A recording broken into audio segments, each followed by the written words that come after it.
यार दोस्तों, आज मैं आप लोग के लिए लेकर आई हूँ LD ग्रेड टीचर की जो भर्ती निकाली है यूपीएससी ने। उसके लिए होम साइंस के कुछ MCQs जो आपके लिए इंपॉर्टेंट होने वाले हैं।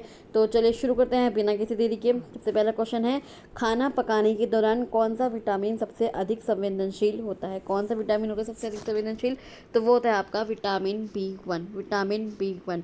विटामिन बी थाइमिन यानी पानी में घुलनशील और गर्मी के प्रति संवेदनशील होता है। अधिक उबालने से यह आसानी से नष्ट हो सकता है। कौन सा? Vitamin B1। नेक्स्ट क्वेश्चन आता है, जिलेटिनाइजेशन की प्रक्रिया मुख्य रूप से किस पोषक तत्व में होती है? कौन सी जिलेटिनाइजेशन की प्रक्रिया?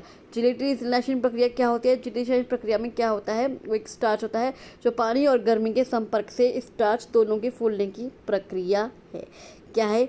किस पोषक तत्व के में होती है? ये होती है आपकी कार्बोहाइड्रेट में। किसमें? कार्बोहाइड्रेट में। जिलेटिनाइजेशन स्टार्च में पानी और गर्मी के संपर्क से स्टार्च दोनों के फूलने की प्रक्रिया है जो भोजन को गाढ़ा बनाती है। क्या बनाती है? जो भोजन को गाढ़ा बनाती है। जिलेटिनाइजेशन से भोजन आपका गाढ़ा हो जाता है क्योंकि पानी और गर्मी का जब संयोग हो जाता है तो जो भोजन है वो गाढ़ा हो जाता है। ये कौन से पोषक तत्व में होती है? ये होती है आपकी कार्बोहाइड्रेट में। नेक्स्ट क्वेश्चन आता है, मानव दूध में लाइसोजाइम किसका लाइसोजाइम जो होता है मानव दूध में, उसका मुख्य कार्य क्या होता है? उसका मुख्य कार्य होता है बैक्टीरिया को मारना।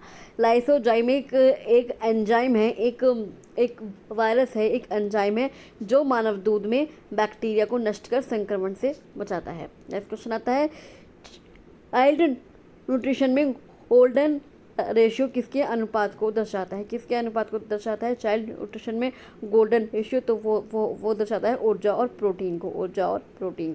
गोल्डन रेशियो जो होता है बच्चों के आहार में ऊर्जा और प्रोटीन का आदर्श अनुपात बताता है ताकि वृद्धि और विकास सही हो। नेक्स्ट क्वेश्चन आता है, शिशुओं में लैक्टोज के टूटने के लिए कौन सा एंजाइम जिम्मेदार है?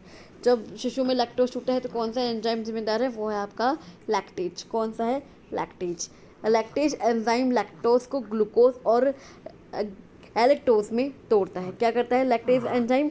लैक्टोज को ग्लूकोज और गैलेक्टोज में तोड़ता है जो शिशुओं के लिए पचाने में आसान होता है। नेक्स्ट क्वेश्चन आता है, आयरन की बायो अवेलेबिलिटी सबसे अधिक किस रूप में होती है? किसकी बायो अवेलेबिलिटी होती है सबसे अधिक किस रूप में होती है आयरन की? वो होता है हीम आयरन। क्या होता है? Haem iron. हीम आयरन कहाँ पाया जाता है? हीम आयरन पशु स्रोतों जैसे आपका मांस हो गया, बीफ हो गया, इसमें पाया जाता है और शरीर द्वारा आसानी से अवशोषित हो जाता है। नेक्स्ट क्वेश्चन आता है, शिशुओं के लिए कौन सा फैटी एसिड आवश्यक है लेकिन इस शरीर इसे नहीं बना सकता? कौन सा एसिड? फैटी एसिड आवश्यक है लेकिन शरीर से नहीं बना सकता, तो वो है आपका लिनोलेइक एसिड। कौन सा? Linoleic acid omega 6 fatty acid है जिसे शरीर नहीं बना सकता। यह मस्तिष्क और तंत्रिका विकास के लिए ज़रूरी है। नेक्स्ट क्वेश्चन आता है आपका, टेक्सटाइल केयर में स्कोरिंग मुख्य रूप से किसके लिए किया जाता है? टेक्सटाइल केयर में स्कोरिंग मुख्य रूप से किसके लिए किया जाता है? तो वो है अशुद्धियों को हटाने के लिए। किसके लिए? अशुद्धियों को हटाने के लिए। स्कोरिंग कपड़ों से प्राकृतिक मोम, गंदगी और अन्य अशुद्धियों को हटाने की प्रक्रिया है। नेक्स्ट क्वेश्चन आता है, निम्नलिखित में से कौन सा एंटी न्यूट्रेंट है जो खनिज अवशोषण को प्रभावित करता है? जो क्या करता है? जो खनिज अवशोषण को प्रभावित करता है तो वो है टैनिन। कौन सा? टैनिन और फाइटिक एसिड खनिजों जैसे आयरन, जिंक के अवशोषण को कम कर देते हैं। नेक्स्ट क्वेश्चन आता है, मेलार्ड रिएक्शन किसके बीच होती है? कौन सी रिएक्शन? मेलार्ड रिएक्शन किसके बीच होती है? वो होती है आपकी प्रोटीन और कार्बोहाइड्रेट। किसके? प्रोटीन और कार्बोहाइड्रेट। मेलार्ड रिएक्शन प्रोटीन और कार्बोहाइड्रेट के बीच होती है जिसे भुना हुआ रंग और स्वाद आता है। नेक्स्ट क्वेश्चन आता है, मानव रक्त में कैल्शियम स्तर को नियंत्रित करने वाला हार्मोन कौन सा है? जो कैल्शियम स्तर को नियंत्रित करता है, जो ह्यूमन ब्लड होता है, तो वो है आपका पैराथायरॉइड हार्मोन। कौन सा? पैराथायरॉइड हार्मोन क्या करता है? हड्डियों, गुर्दे और आंत में कैल्शियम संतुलन बनाए रखता है। नेक्स्ट क्वेश्चन आता है, इनमें से कौन सा डाइटरी फाइबर का कार्य नहीं है? किसका डाइटरी फाइबर का कार्य नहीं? कौन सा है? रक्त शर्करा बढ़ाना। उसका कार्य है कोलेस्ट्रॉल कम करना, मल नियंत्रण करना, तृप्ति बढ़ाना, लेकिन रक्त शर्करा बढ़ाना उसका कार्य नहीं है। किसका? डाइटरी फाइबर रक्त शर्करा को नियंत्रित करता है और इसे बढ़ाता नहीं। नेक्स्ट क्वेश्चन आता है, प्रारंभिक बचपन शिक्षा में पियाजे का प्री ऑपरेशन स्टेज किस आयु में आता है? किसका प्री ऑपरेशन स्टेज किस आयु में आता है? वो होता है 2 से 7 वर्ष की उम्र में। कौन सा? 2 से 7 वर्ष की उम्र में। इस चरण में बच्चे क्या करते हैं? प्रतीकात्मक सोच और कल्पना विकसित करते हैं, जिससे लॉजिक कमजोर होता है। नेक्स्ट क्वेश्चन आता है, सब्जियों में विटामिन सी को संरक्षित रखने का सबसे अच्छा तरीका क्या है? क्या है? स्टीमिंग, उन्हें उबालना। सब्जियों में अगर विटामिन सी को संरक्षित रखना है, उसे सुरक्षित रखना है तो उन्हें स्टीमिंग करो, उन्हें उबालो। स्टीमिंग से विटामिन सी कम नष्ट होता है क्योंकि यह पानी में घुलकर बाहर नहीं जाता। नेक्स्ट क्वेश्चन आता है, अनाज में कौन सा अमीनो एसिड लिमिटिंग माना जाता है? कौन सा अमीनो एसिड लिमिटिंग माना जाता है? वो होता है अनाज में, वो है आपका लाइसिन। कौन सा? लाइसिन। अनाजों में लाइसिन कम मात्रा में होता है, इसलिए इसे लिमिटिंग अमीनो एसिड कहा जाता है। नेक्स्ट क्वेश्चन आता है, शिशु आहार में हाइड्रोलाइज्ड प्रोटीन का मुख्य लाभ क्या है? कौन सा? हाइड्रोलाइज्ड प्रोटीन का मुख्य लाभ क्या है? तो वह पाचन आसान बनाना। कौन सा? पाचन आसान बनाना। हाइड्रोलाइज्ड प्रोटीन छोटे पेप्टाइड्स में टूटे होते हैं, जिसे शिशु आसानी से पचा सकते हैं। नेक्स्ट क्वेश्चन आता है, कौन सा पोषक घटक वसा के पाचन और शोषण में मदद करता है? तो वो है विटामिन डी। विटामिन डी क्या करता है? कैल्शियम और वसा के पाचन में महत्वपूर्ण भूमिका निभाता है। नेक्स्ट क्वेश्चन आता है, घर पर अन्नप्राशन के समय सबसे उपयुक्त अनाज कौन सा होता है जो अन्नप्राशन के समय बच्चों को देते हैं?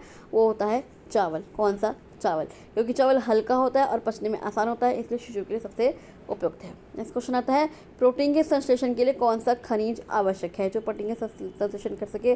तो वो है जिंक। कौन सा? जिंक।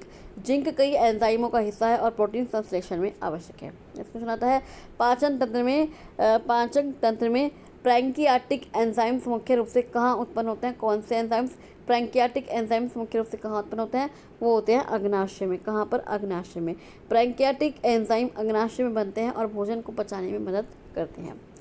नेक्स्ट क्वेश्चन आता है, शिशुओं में ऑक्सीजन परिवहन के लिए मुख्य प्रोटीन कौन सा होता है? ऑक्सीजन परिवहन के लिए कौन सा मुख्य प्रोटीन होता है शिशुओं में? तो वो होता है हीमोग्लोबिन। कौन सा? हीमोग्लोबिन। हीमोग्लोबिन लाल रक्त कोशिकाओं में ऑक्सीजन ले जाने का मुख्य प्रोटीन है। नेक्स्ट क्वेश्चन आता है, गृह विज्ञान में डेग्लूटिनेशन किसके लिए किया जाता है? क्या किया जाता है? डेग्लूटिनेशन। तो वो क्या जाता है?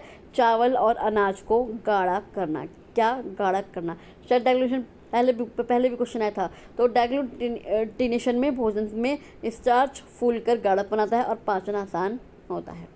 नेक्स्ट क्वेश्चन आता है, किस विटामिन की कमी से नर्वस सिस्टम प्रभावित होता है? किस विटामिन की कमी से होता है नर्वस सिस्टम प्रभावित? तो वो होता है विटामिन B1।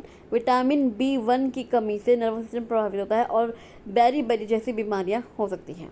नेक्स्ट क्वेश्चन आता है, शिशु दूध में ओमेगा 3 फैटी एसिड का मुख्य स्रोत कौन सा होता है? कौन सा होता है शिशु दूध में ओमेगा 3 फैटी एसिड का मुख्य स्रोत? वो होता है मछली तेल। कौन सा? मछली तेल। ओमेगा 3 फैटी एसिड मस्तिष्क और दृष्टि विकास के लिए आवश्यक है और मछली तेल इसका अच्छा स्रोत है। नेक्स्ट क्वेश्चन आता है, दूध में अल्ट्रासाइक्लिन का उपयोग क्यों किया जाता है? किसका उपयोग किया जाता है? अल्ट्रासाइक्लिन का। तो वो उपयोग किया जाता है बैक्टीरिया रोकने के लिए। क्यों? बैक्टीरिया रोकने के लिए। अल्ट्रासाइक्लिन एक एंटीबायोटिक है जो बैक्टीरिया को मारने के लिए दूध उत्पादन में इस्तेमाल किया जाता है। नेक्स्ट क्वेश्चन आता है, किस आहार में सबसे अधिक जल घुलनशील फाइबर होता है? तो वो होता है दलहन। किसमें? दलहन में सबसे अधिक जल घुलनशील फाइबर होता है। दलहन में जल घुलनशील फाइबर होता है जो कोलेस्ट्रॉल कम करने और पाचन को बेहतर बनाने में मदद करता है। दलहन मतलब दलिया। नेक्स्ट क्वेश्चन आता है, बाल्यावस्था में आयरन की कमी से कौन सी समस्या हो सकती है? बाल्यावस्था में आयरन की कमी से तो हो सकती है एनीमिया। कौन सी? एनीमिया। आयरन की कमी से हीमोग्लोबिन कम हो जाता है और एनीमिया हो जाता है। नेक्स्ट क्वेश्चन आता है, टेक्सटाइल में रेसिन फिनिशिंग का मुख्य उद्देश्य क्या होता है? टेक्सटाइल में तो वो होता है कपड़ों को सिलने योग्य बनाना। कपड़ों को सिलने योग्य बनाना। रेसिन फिनिशिंग में कपड़ा स्थिर और सिलने योग्य बनता है। नेक्स्ट क्वेश्चन आता है, किस तत्व की कमी से बाल और त्वचा प्रभावित होती है? किस तत्व की कमी से होती है बाल और त्वचा प्रभावित? तो वो होती है जिंक से। अगर जिंक कम हो मानव के शरीर में तो बाल और त्वचा प्रभावित होती है। जिंक की कमी से बाल झड़ते हैं और त्वचा पर चकत्ते और घाव जल्दी नहीं भरते। नेक्स्ट क्वेश्चन आता है, बच्चों में हड्डी विकास के लिए सबसे अधिक आवश्यक विटामिन कौन सा होता है? तो वो होता है विटामिन डी। कौन सा? Vitamin D. विटामिन डी चाहे बच्चों में हो चाहे बड़े हों सबसे अधिक अभावी होता है, क्योंकि इससे हड्डियाँ फिर कमज़ोर हो जाती हैं। विटामिन डी कैल्शियम के अवशोषण में मदद करता है और जो हड्डी और दांतों के विकास के लिए ज़रूरी है। तो दोस्तों ये थे आज के MCQs होम साइंस के। आई होप आपको ये वीडियो अच्छा लगा हो। अगर आपको ये वीडियो अच्छा लगा हो तो आप इस वीडियो को लाइक कर सकते हैं, शेयर कर सकते हैं और इस चैनल को इस चैनल को अपने दोस्तों में, अपने ग्रुप में शेयर कर सकते हैं और इस चैनल को सब्सक्राइब करके ज़रूर जाएगा कि मैं आप लोगों के लिए ऐसे ही वीडियो आती रहती हूँ। तो चलिए मिलते हैं अगली वीडियो में कुछ और क्वेश्चंस के साथ। तब तक के लिए थैंक यू सो मच।